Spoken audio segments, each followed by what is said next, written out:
Most heroes never ask to be remembered. They just do the right thing when no one else will. Rick Rescorla was one of those people.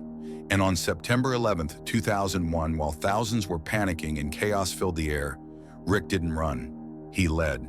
He sang. And he saved nearly 700 lives. But his story doesn't start on 9/11.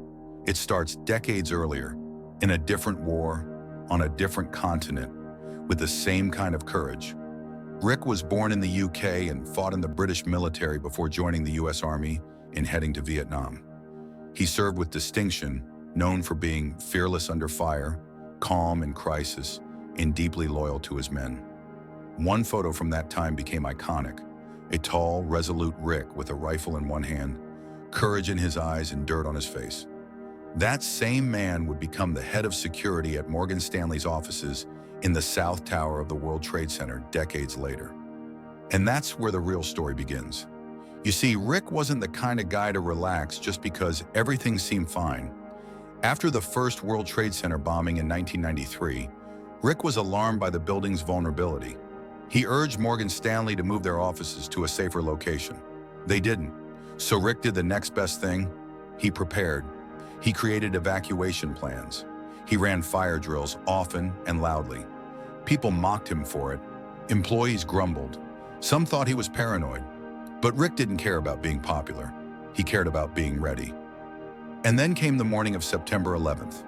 Rick was on the 44th floor when American Airlines Flight 11 struck the North Tower at 8:46 a.m. The South Tower, where Rick's office was, hadn't been hit yet. The Port Authority announced over the intercom, "Remain at your desks." Rick didn't listen. He took the bullhorn and ordered Morgan Stanley employees to evacuate immediately. "Get out, now, move, follow the plan."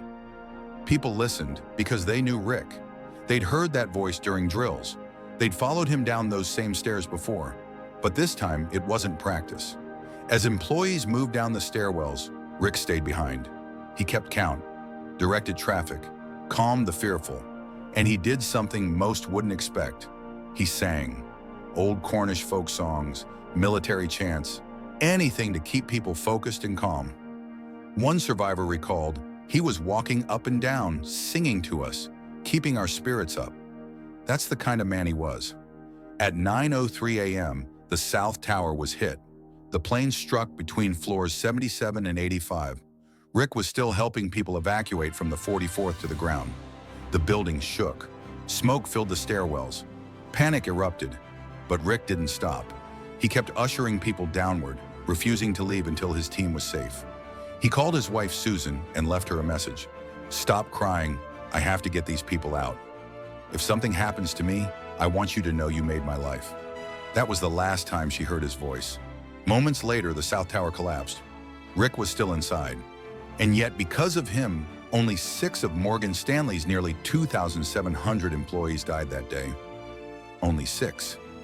And Rick was one of them. He could have saved himself. He could have listened to the announcement. He could have waited like so many others. But that's not who Rick was. He was a soldier, a leader, a protector.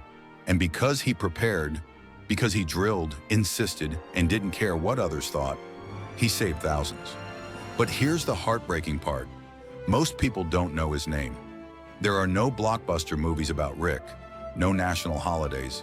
He didn't want those things, but he deserves to be remembered because Rick Rescorla showed us what quiet heroism looks like. It's not glamorous, it's not viral, it's sacrifice, it's leadership, it's singing while walking people to safety as the world burns around you. His widow, Susan, once said, "He died the way he lived, helping people." And really, what greater legacy could anyone leave? Rick's story reminds us that real leadership is about responsibility, not titles. It's about courage in the face of fear, not the absence of it. It's about preparing for the worst while hoping for the best. It's about walking toward danger when everyone else is running from it. Even after his death, Rick continues to inspire.